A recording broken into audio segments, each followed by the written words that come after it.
Good afternoon to all. N name வந்து சுகனேஷ். என்னோட கொலீட் என்னோட கூட சேர்ந்து பண்ணுறாங்க லீலாதர்ஷினி. நாங்கள் வந்து எஸ்என்எஸ் காலேஜில் கார்டியோ பிலிமினரி கேர் டெக்னாலஜியில் படிச்சுக்கிட்டு இருக்கோம். என்னோடய ரெஃபரன்ஸ் மேம் மிஸ் நிவேதா ராஜா அவங்க. ஓகே, இன்றைக்கி நம்ம வந்து ஒரு கேஸ் ஸ்டடி பற்றி பார்க்க போகிறோம். கேஸ் ஸ்டடி அப்படின்னா பேஷனோட நேம் வந்து டேவிட் சேன். அவங்களுக்கு வந்து 68 இயர்ஸ் ஓல்டு. அவங்களுக்கு வந்து 3 டேஸ்க்கு முன்னாடி ஒரு ஹிப் ரீப்ளேஸ்மெண்ட் பண்ணியிருக்காங்க. ஸோ அதை பற்றி தான் இன்றைக்கி பார்க்க போகிறோம். நம்ம நியூட்ரோஃபிலியாவை பற்றி பார்க்க போகிறோம். நியூட்ரோஃபில்ஸோடைய ஃபங்க்ஷன் என்னென்னா, இம்யூன் சிஸ்டமோடைய ப்ரைமரி ரெஸ்பாண்டராக இருக்குது. நியூட்ரோஃபில்ஸ் வந்து இம்யூன் சிஸ்டமோடைய ப்ரைமரி ரெஸ்பாண்டராக இருக்குது. அது வந்து என்ன ஸ்பெஷலைஸ்டாக இருக்குன்னா, ஃபேகோசைட்டைசிங்லேயும் டெஸ்ட்ராயிங் பாக்டீரியா அண்ட் ஃபங்கை, ஈட்டிங்லேயும் ஃபங்கையும் பாக்டீரியாவையும் டெஸ்ட்ராய் பண்ணுறதுல ஸ்பெஷலைஸாக இருக்குது. நிறைய நியூட்ரோஃபில் இருந்துச்சுன்னா அதை வந்து நியூட்ரோஃபிலியான்னு சொல்லுவாங்க. So, good afternoon, myself Niveda. So, என்னோட ஸ்டூடெண்ட்ஸ் சொன்ன ரெஃபரன்ஸ் டீச்சர் நான் தான். அண்ட் இந்த கேஸ் ஸ்டடி உங்களுக்கு தெரிஞ்சிருக்கும். இது ஜென்ரலி டேவிட் சென்னை பற்றினது. அவருக்கு 68 இயர்ஸ் இருந்திருக்கும். அவர் வந்து சர்ஜரி பண்ணியிருக்காங்க. சர்ஜரி பண்ண இடத்துல இன்ஃபெக்ஷனாக இருக்குது. ஸோ கேர் டீம் என்ன சொல்ல வர்றாங்க அப்படின்னா, அந்த சர்ஜரினால தான் அவங்களுக்கு இன்ஃபெக்ஷன் ஆகிருக்கும் அப்படின்னு சொல்ல வராங்க. ஸோ அதனால் அவங்களுக்கு நம்ம ஒரு லெபார்ட்டரி ஃபைண்டிங்ஸ் இருக்கிறோம். அதில் நம்ம சிபிசி தான் ஃபஸ்ட் செக் பண்ண போகிறோம். ஸோ அந்த கம்ப்ளீட் பிளட் கவுண்ட்டை நம்ம இன்வெஸ்டிகேட் பண்ணி பார்க்கும்போது WBCடைய கவுண்ட் பார்க்கும்போது 18,500 செல்ஸ் இருக்குது பர் லிட்டர். அவரோட ஹீமோக்ளோபின் பார்க்கும்போது 12.8 கிராம் per deciliter இருக்குது. And next moving on to platelets 2,50,000 இருக்குது. ஸோ இப்போ இதுலேருந்து நமக்கு என்ன தெரியுது அப்படின்னா, ஹீமோக்ளோபினோட லெவல் கொஞ்சம் கம்மியாக இருக்குது. ஏன் அப்படின்னா சர்ஜரி பண்ணதுனால. ஸோ போஸ்ட் சர்ஜரி அப்படிங்கிறதுனால பிளட்டோட கவுண்ட் கொஞ்சம் கம்மியாக இருக்கலாம். பிளேட்லெட்ஸோட லெவல் ரொம்பவே நார்மலாக இருக்குது. அண்ட் WBC கவுண்டோட லெவல் வந்து ரொம்ப ஹையாக இருக்குது. ஸோ இதை நம்ம லியூகோசைட்டோசிஸ் அப்படின்னு சொல்கிறோம். ஸோ WBC கவுண்டோட லெவல் ரொம்ப ஹையாக இருக்கிறதுனால இவங்களுக்கு இன்னும் நம்ம டிஃப்ரென்ஷியல் லியூகோசைட்ஸ் எடுத்தால் இன்னும் பெட்டராக இருக்குமோ அப்படின்னு யோசிச்சு நம்ம டிஃப்ரென்ஷியல் லியூகோசைட் கவுண்ட் பார்க்க போகிறோம். ஓகே, மேம் சொன்னது மாதிரி WBC கவுண்ட் வந்து அதிகமாக இருக்கிறதுனால லிக்கோசைட்ஸ் இருக்குது. அதனால் நம்ம லிக்கோசைட்ஸ் கவுண்ட் வந்து தனித்தனியாக இப்போ பார்க்க போகிறோம். நியூட்ரோஃபில்ஸ் கவுண்ட் வந்து 85% இருக்குது. ஆனால் நார்மலாக வந்து 40 to 75% தான் இருக்கணும். லிம்போசைட்ஸ் வந்து 10% இருக்குது. நார்மலாக வந்து 20 to 45% இருக்கணும். மோனோசைட்ஸ் வந்து 3%. நார்மல் வந்து 2% 10% இருக்கும். அதனால அது ஒரு நார்மல். ஈஸ்னோஃபில்ஸ் வந்து 2% தான் இருக்குது. 1% நார்மல் வந்து 1% 6% இருக்கும். அதனால் அதுவும் வந்து நார்மல் தான். பேசோபில்ஸ் வந்து 0% இருக்குது. அதுவும் நார்மல் தான். ஸோ இதில் என்ன பார்த்தீங்கன்னா நியூட்ரோஃபில்ஸ் மட்டும் அதிகமாக இருக்குது. அதனால் இது வந்து நியூட்ரோஃபில்ஸ்.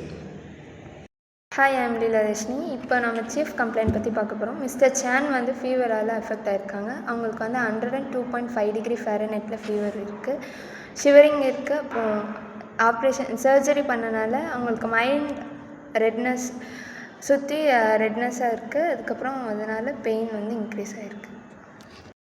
ஓகே, ஸோ இது வரைக்கும் நம்ம என்ன பார்த்துக்கிட்டு இருந்தோம் அப்படின்னா, அவங்களோட கேஸ் ஹிஸ்ட்ரி பார்த்தோம். அதே மாதிரி அவங்களோட சீஃப் கம்ப்ளைண்ட்ஸ் என்னென்ன அப்படிங்கிறது டீட்டெயில்டாக பார்த்தோம். ஸோ இப்போ சீஃப் கம்ப்ளைண்ட்ஸை பார்த்ததுனால இவங்களுக்கு நம்ம டோட்டல் WBC கவுண்ட் எடுத்தோம். அதில் அவங்களுக்கு லியூகோசைட்டோசிஸ் இருந்ததுன்னு தெரிஞ்சது. அதனால் நம்ம அவங்களுக்கு டிஃப்ரென்ஷியல் கவுண்ட் எடுத்து பார்த்தோம். ஸோ ஒரு லியூகோசைட்டோட கவுண்ட் பார்க்கும்போது எல்லாமே நார்மலாக இருந்தது. லிம்போசைட்ஸோட கவுண்ட் ரொம்ப கம்மியாக இருந்துச்சு. அதே மாதிரி நியூட்ரோஃபில்ஸோட கவுண்ட் ரொம்ப அதிகமாக இருந்தது. ஸோ நம்ம இதை நியூட்ரோஃபீலியா அப்படின்னு நம்ம இதை டிசைட் பண்ணியாச்சு. ஸோ இது எதனால் வந்திருக்கு அப்படின்னு நம்ம இப்போ செக் பண்ணி பார்க்கும்போது அவங்களுக்கு சூச்சர் போட்ட இடத்துல இன்ஃபெக்ஷன்ஸ் மாதிரி இருக்குது. ஸோ 3 days கழிச்சு அவங்களுக்கு அது இன்ஃபெக்ட் ஆகிருக்கு. அதனால் இதை நம்ம acute bacterial surgical site infection அப்படின்னு சொல்கிறோம். நம்ம ஜென்ரலி இந்த டிஃப்ரென்ஷியல் WBC கவுண்ட்டை மட்டும் வச்சு இது இவங்களுக்கு இதனால தான் வந்திருக்கு, சர்ஜிக்கல் சைட் தான் வந்திருக்கு, அதுவும் பாக்டீரியல் இன்ஃபெக்ஷன் தான் அப்படின்னு கன்ஃபார்ம் பண்ணிட முடியாது. ஸோ இதை நம்ம டயக்னோஸ் பண்ணுறதுக்கு இன்னும் நிறைய டெக்னிக்ஸ் இருக்குது. லைக் நம்ம கல்ச்சர்ஸ் எடுத்து பார்த்துக்கலாம். இவங்களோட ஸ்வாப், த்ரோட் ஸ்வாபோ இல்லை நோஸ் ஸ்வாபோ எடுத்து செக் பண்ணி பார்க்கலாம். அப்படி இல்லை அப்படின்னா அவங்களோட பிளட்டை கல்ச்சர் பண்ணி பார்க்கலாம். இல்லை அவங்களுக்கு ஸ்பூட்டம்ஸ் ஏதாவது இருக்குது, இல்லை அந்த சர்ஜிக்கல் சைட்லேருந்து ஏதாவது ஃப்ளூயிட் லீக்கேஜ் இருக்குது அப்படின்னா நம்ம அதையும் எடுத்து கல்ச்சர் பண்ணி செக் பண்ணி பார்க்கலாம். இது எல்லாமே இவங்களுக்கு இது பாக்டீரியல் இன்ஃபெக்ஷன் தானா அப்படின்றது கன்ஃபார்ம் பண்ணி சொல்லும். அண்ட் நெக்ஸ்ட் இன்கேஸ் நம்ம WBC கவுண்ட்டையும் நம்ம மானிட்டர் பண்ணிக்கிட்டே தான் இருக்கோம்.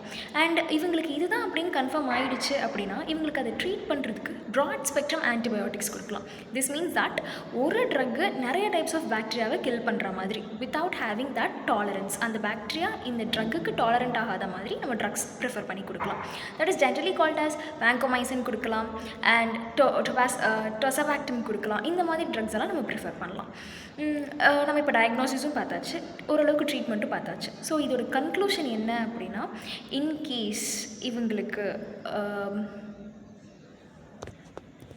ஸோ இப்போ இதை வச்சு பார்க்கும்போது நமக்கு என்ன தெரியுது அப்படின்னா WBCயோட கவுண்ட் ரொம்ப அதிகமாக இருக்கிறதுனால இது லியூகோசைட்டோசிஸ் அப்படின்னு சொல்கிறோம். ஸோ இது வித்தின் 3 டேஸில் இது ஆக்டிவ் ஆகிறதுனால இதை நம்ம அக்யூட் இன்ஃபெக்ஷன் தான் எப்படி நம்ம டிஃபைன் பண்ணுவோம். இதில் நியூட்ரோஃபில்ஸோட கவுண்ட் அதிகமாக இருக்குது. ஸோ இது நியூட்ரோஃபிலியான்னு சொல்லிடுவோம். நியூட்ரோஃபில்ஸில் பார்க்கும்போது ஜென்ரலி அதோட கிரானியூல்ஸ், அதோட சைட்டோபிளாசமில் இருக்க கிரானியூல்ஸில் முக்கியமாக ஒரு 4 என்சைம்ஸ் இருக்கும். That is called as esterase, aryl sulphatase, அதே மாதிரி கேட்டோனிக் ப்ரோட்டீன்ஸ், அதே மாதிரி ப்ரோட்டீஸ் அப்படின்னு நிறைய என்சைம்ஸ் இருக்கும். இந்த என்சைம்ஸ் ஜென்ரலி எதுக்கு யூஸ்ஃபுல்லாக இருக்கும் அப்படின்னா பாக்டீரியாவை கில் பண்ணுறதுக்காக யூஸ்ஃபுல்லாக இருக்கும். ஸோ இந்த கவுண்ட் அதிகமாக இருக்குது அப்படின்னா ஜென்ரலி இது பாக்டீரியல் இன்ஃபெக்ஷனால தான் அதிகமாக இருக்குது. அண்ட் இது நியூட்ரோஃபிலியா. ஸோ இதனால் நடக்குது அப்படிங்கிறது நமக்கு ஆல்மோஸ்ட் தெரிஞ்சிருச்சு.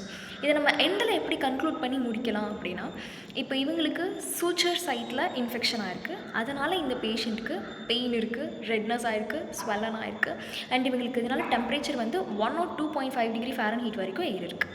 ஸோ இதில் நம்ம லியூகோசைட்டோசிஸ்ன்னு கண்டுபிடிச்சாச்சு, நியூட்ரோஃபிலியாங்கிறதையும் கண்டுபிடிச்சாச்சு. இவங்களுக்கு ட்ரீட்மெண்ட் வந்து நம்ம இந்த மாதிரி ப்ராட் ஸ்பெக்ட்ரம் ஆன்டிபயோட்டிக்ஸ் கொடுத்து நம்ம சரி பண்ணிக்கலாம். தேங்க்யூ.